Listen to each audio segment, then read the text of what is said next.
The Galactic Council rejected humanity's bid for membership with a swiftness that would put a cheetah to shame.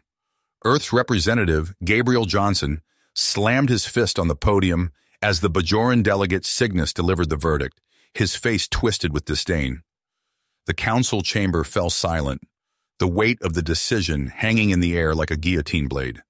Gabriel's eyes flashed with barely restrained fury as he spoke, his voice low and dangerous. You've made a grave mistake. You think you can dismiss us, belittle us, cast us aside, but you have no idea what humanity is capable of. We will not be contained. We will not be controlled. And if you stand in our way, you have only one option: run. The alien delegates erupted into shouts of outrage and disbelief. They demanded retribution, insisting that Earth be put in its place for such insolence. But a select few, like the astute Takari of Vulcan, sensed something more in Gabriel's words. A promise, a threat, a declaration of intent. They began to question whether the Council had gravely underestimated this upstart species from a tiny blue planet on the fringes of known space. Gabriel stormed out of the chamber, his mind already racing with plans and contingencies. Little did the Galactic Council know, but Earth had been preparing for this moment for decades. Hidden away in secret labs and black site facilities, human scientists and engineers had developed technologies that far surpassed anything the galaxy had ever seen. Wormhole generators capable of crossing vast distances in the blink of an eye, quantum singularity weapons that could obliterate entire star systems, neural interface AI that merged man and machine into a perfect symbiosis. The Council thought they knew the limits of human potential. They were about to learn how wrong they were. Back on Earth, Gabriel convened an emergency meeting of the United Earth Defense Council. This shadowy cabal of military leaders, brilliant minds, and cunning strategists had long foreseen the need for Earth to stand alone against the galaxy. With the Council's rejection, their worst fears had been realized, but so had their greatest hopes. The time had come to unveil the full might of the human race, to shake the very foundations of galactic civilization. As one, the Defense Council authorized a series of preemptive strikes against high-value Council targets. Shipyards would burn, communications would fall silent, supply chains would grind to a halt. The Council would learn the price of spurning humanity and the true meaning of fear. Earth stood poised on the brink of a war unlike any in human history. The Galactic Council would marshal all the arcane powers and advanced technologies at their disposal to crush the upstart humans. Fleets of warships, armies of gene-crafted soldiers, planet-killing superweapons, all would be unleashed in a bid to put humanity back in its place. But Gabriel knew something the Council did not. Humanity had a secret weapon of its own, one that could reshape the very fabric of reality. And against all the odds, he believed that weapon would be enough to ensure victory, or at least mutually assured destruction. A new age was dawning, an age of fire and blood, of gods and monsters. The Galactic Council had rejected humanity's outstretched hand. Now humanity would show them the fist. For the sons and daughters of Earth, there could be no surrender, no retreat. The only path was forward, to victory or death. The galaxy would soon learn the depths of human wrath, the boundless limits of human courage. For when faced with extinction, when pushed to the brink and beyond, humanity had only one response: to fight, to rise, to conquer, to make the stars tremble with the name of Earth, to etch the words, humanity, fuck yeah, in the annals of galactic history. The war for the fate of the galaxy had begun, and one way or another it would end with the thunder of human guns, the fire of human hearts. Humanity was coming, and the universe would never be the same. The first wave of human attacks hit the Council like a thunderbolt from a clear blue sky. One moment, all was calm. The next, the very foundations of galactic order were shaking.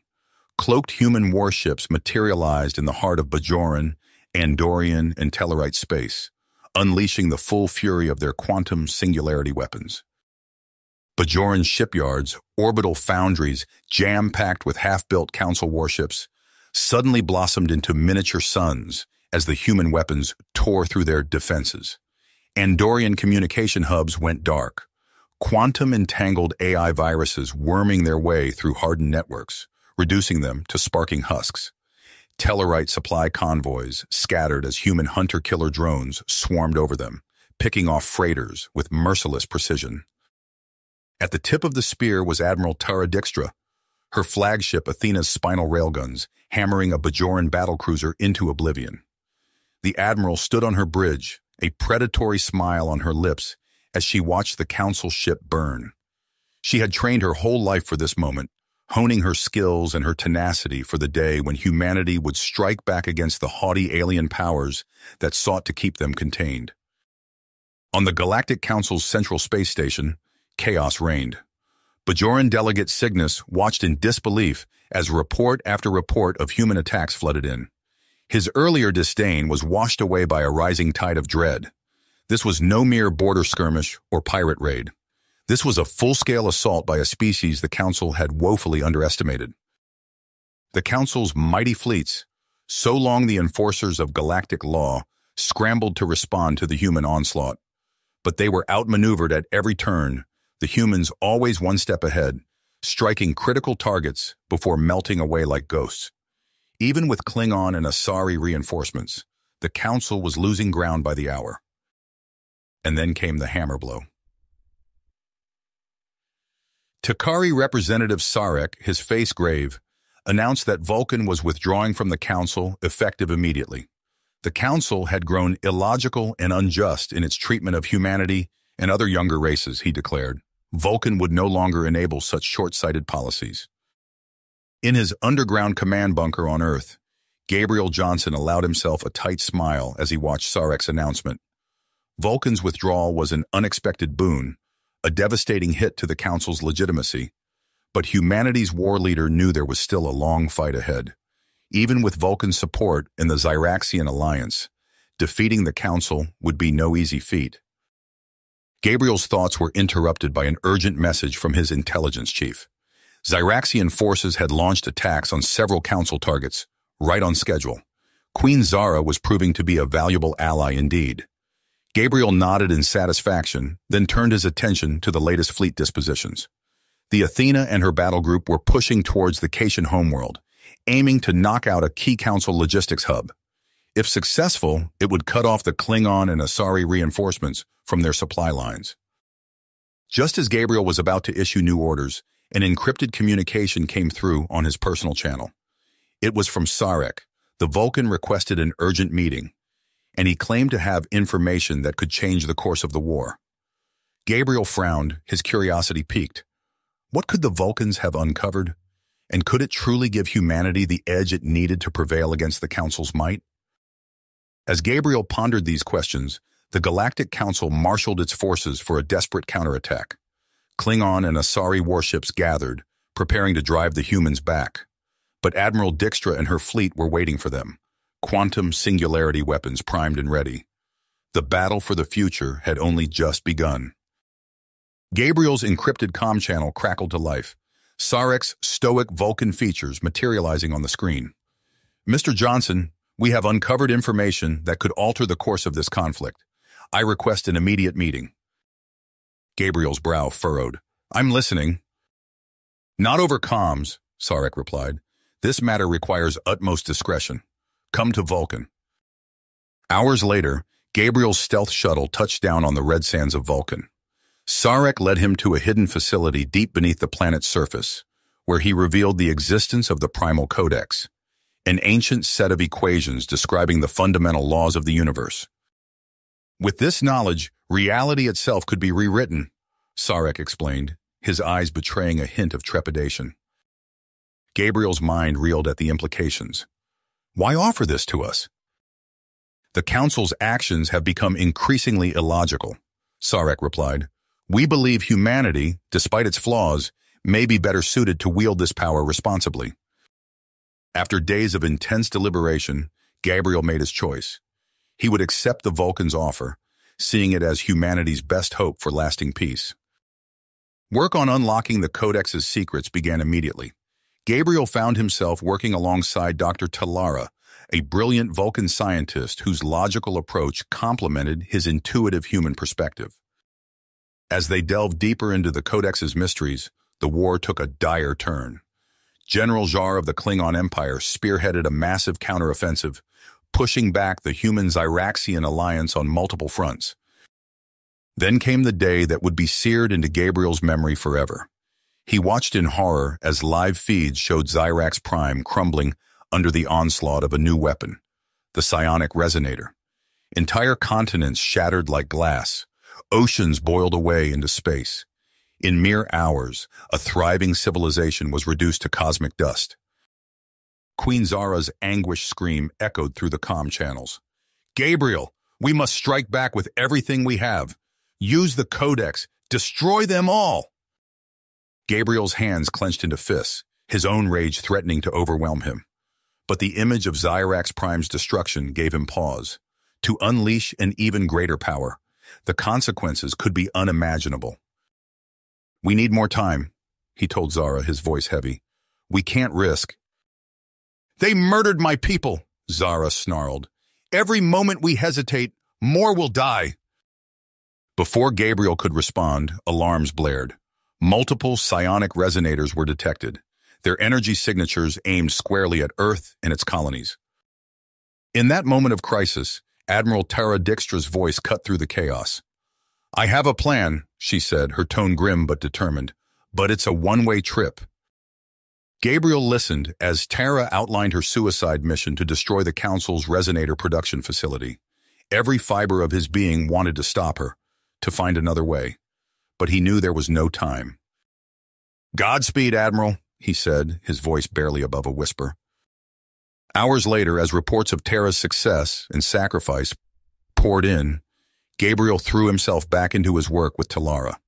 The Primal Codex was humanity's last hope, but with each breakthrough, a creeping dread grew in Gabriel's gut. They were touching the very foundations of reality. What if they made a mistake? As Talara made her final adjustments to the Codex equations, an unexpected visitor arrived at the Vulcan facility. Chancellor Karoth of the Klingon Empire strode in, flanked by a contingent of his most trusted warriors. Gabriel's hand instinctively went to his sidearm, but Karoth raised his hands in a gesture of peace. "I come not as an enemy," the Klingon declared, "but as an ally." Karoth revealed his growing disillusionment with the Council's leadership and offered crucial intelligence on their battle plans and remaining resonators. With this new information, Gabriel began formulating a final, all-out offensive. As the pieces fell into place, Gabriel stared at the shimmering equations of the Primal Codex.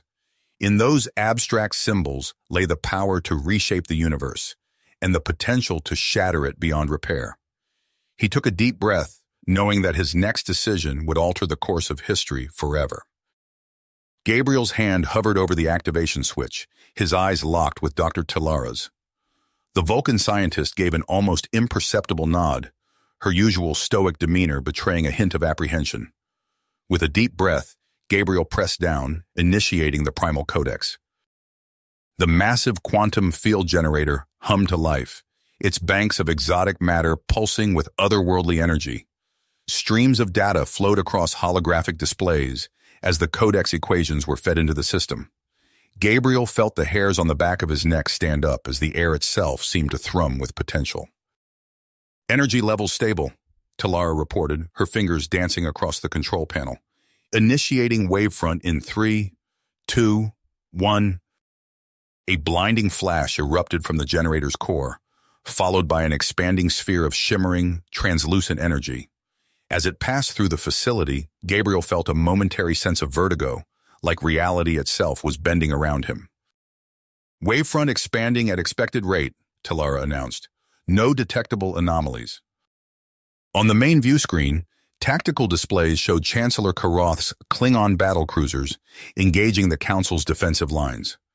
Disruptor fire and photon torpedoes crisscrossed the void of space, creating a deadly light show that masked the approach of the invisible wavefront.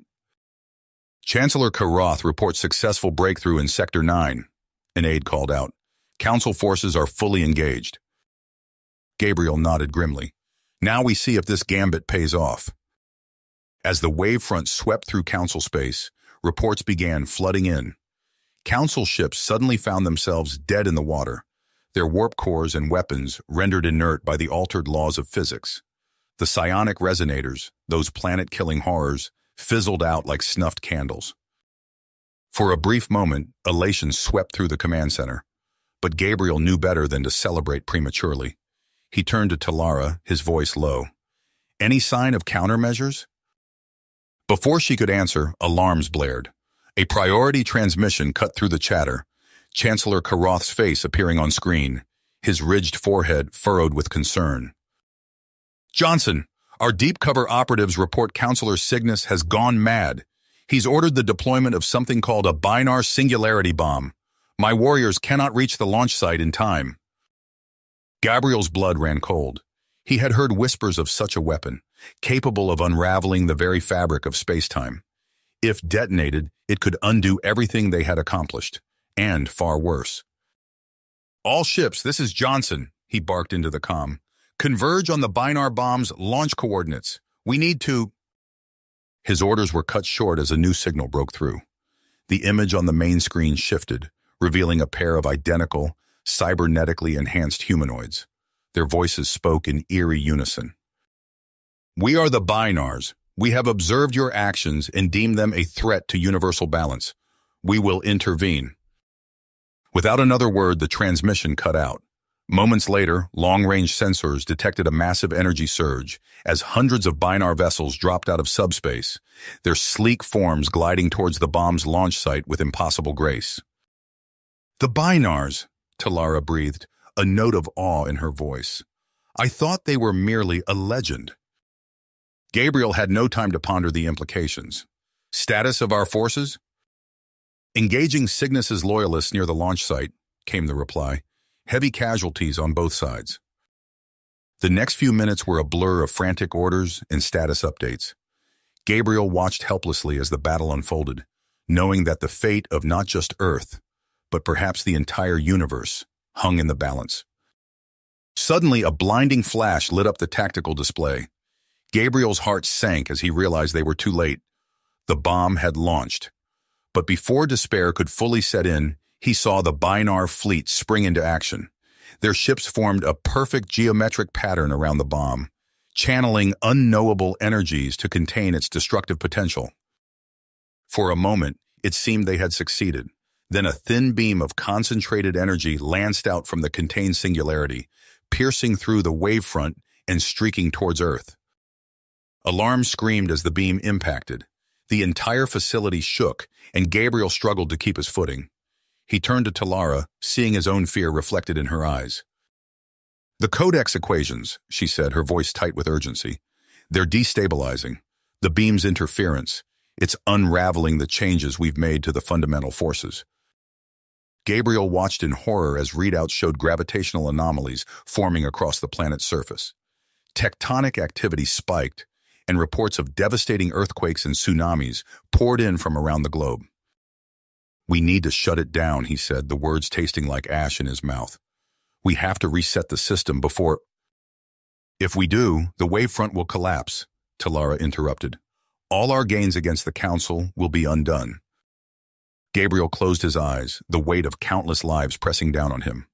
When he opened them again, his jaw was set with unshakable focus. "Begin evacuation procedures," he ordered, "and prepare to create a temporary opening in the wavefront for our transports. We're shutting down the Codex." As klaxons wailed and the earth continued to convulse beneath them, Gabriel met Talara's gaze one final time. Together, they reached for the Codex's shutdown controls, knowing that their next actions would alter the course of history in ways they could scarcely imagine. The facility trembled as Gabriel's fingers flew across the Codex controls.